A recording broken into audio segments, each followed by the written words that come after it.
Wari uzi ko hari uburyo ushobora kohereza message ku buntu? Niba nta message ufite kuri simukadi yawe, wifashishije ubu buryo ngiye kukwereka muri iyi video, ushobora kohereza message zikagenda kandi ku buntu. Niba utaramfollowinga, banfollowinge, ubundi ujye muri comment utubwire n'ikindi twazagufasha muri video yacu y'ubutaha. Ikintu ukora, urajya muri Play Store yawe, ubundi ujye muri search wandikemo Google Messages, nurangiza kwandikamo Google Messages uhitemo iyi ngiyi. Niba utari wa muri telefone yawe cyangwa se itarimo, baretse gusaba kuyinstalamo, ubundi uyinstalre muri telefone yawe. Numara kuyinstara urayifungura, ubundi uze hano muri Messages Settings, numara gukandaho ufungure iyi ngiyi yanditseho RCS Chats. Numara kuyifungura aka kantu ugakandeho kugira ngo ugafungure.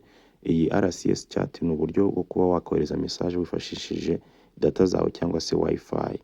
Kugafungura ukagaruka muri Message Settings ugakandaho kajya muri RCS Chats, urahita ubona ko yamaze kuba connected. Niba yamaze kuba connected, ahangaha ushobora kohereza message wifashishije data zawe cyangwa se Wi-Fi.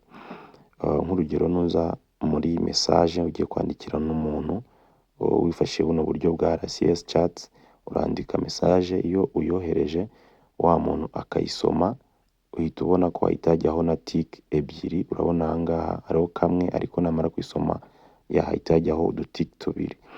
Iyo nawe ari online agahita gusubiza, uhita ubona ko ari gutypinga ndetse message zigahita zikugeraho, nawe ugahita wongera ukamusubiza. Ni nko gucata bisanzwe. Nk'iyo wongeye ukamusubiza ahangaha, nabwo urabona ko hariho agatiki kamwe, ariko iyo hagiyeho tubiri ukaba ari online, yamara kuyisoma n'ubundi ugahita ubibona ko asomye ya message wamuhaye. Urabona ko bahise bakwereka ko message ayisomye, ubundi ugategereza nawe akagusubiza. Ni ukuvuga ngo iyo ari kugusubiza cyangwa se ari kwandika, urabona ko babikwereka ko ari gutypinga. Nk'uko uri kubibona ahangaha, urabona ko babikwereka ko wa muntu nawe ari gutypinga. Yamara gutypinga agahita gusubiza, nawe ukaba wabasha kumusubiza. Iyo ushaka gufunga ubu buryo nanone, ugaruka muri Message Settings zawe, ugakanda hano kuri RCS Chats, warangiza ugakanda hano kuri Turn Off. Washaka kongera kuba wabukoresha nanone, ukongera ugakanda kuri kano kantu, ukongera ukayitaninga on. Niba iyi video igufashije, jya muri comment utubwire, kandi ntiwibagirwe gukora share kugira ngo uyisangize n'abandi. Wari uzi ko hari uburyo ushobora kohereza message ku buntu? Niba nta message ufite kuri simukadi yawe, wifashishije ubu buryo ngiye kukwereka muri iyi video, ushobora kohereza message zikagenda kandi ku buntu. Niba utaramfollowinga, banfollowinge, ubundi ujye muri comment utubwire n'ikindi twazagufasha muri video yacu y'ubutaha. Ikintu ukora, urajya muri Play Store yawe, ubundi ujye muri search wandikemo Google Messages, nurangiza kwandikamo Google Messages uhitemo iyi ngiyi.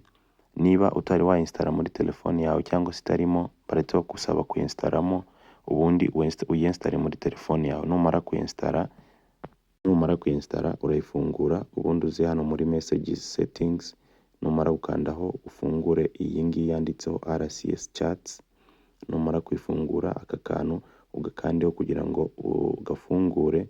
Iyi RCS Chat ni uburyo bwo kuba wakohereza message wifashishije data zawe cyangwa se Wi-Fi.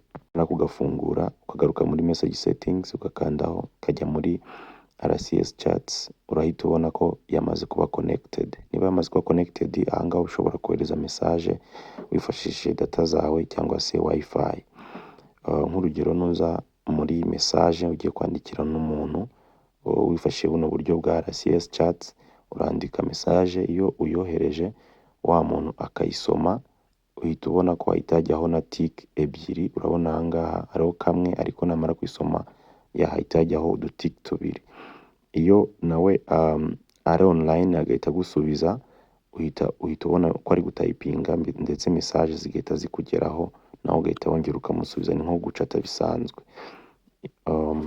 Nk'iyo wongeye ukamusubiza ahangaha, nabwo urabona ko hariho agatiki kamwe, ariko iyo hagiyeho tubiri ukaba ari online, yamara kuyisoma n'ubundi ugahita ubibona ko asomye ya message wamuhaye. Urabona ko bahise bakwereka ko message ayisomye, ubundi ugategereza nawe akagusubiza. ukuvuga ngo iyo ari kugusubiza cyangwa se ari kwandika, urabona ko babikwereka ko ari gutayipinga, nk'uko uri kubibona aha ngaha, urabona ko babikwereka ko wa muntu nawe ari gutayipinga, yamara gutayipinga agahita agusubiza, nawe ukaba wabasha kumusubiza. Iyo ushaka gufunga ubu buryo nanone, ugaruka muri message settings zawe, ugakanda hano kuri RCS chats, warangiza ugakanda hano kuri turn off. Washaka kongera kuba wabukoresha nanone, ukongera ugakanda kuri kano kantu, ukongera ukayitaninga on. Niba iyi video igufashije, jya muri comment tubwire, kandi ntiwibagirwe gukora share kugira ngo uyisangize n'abandi.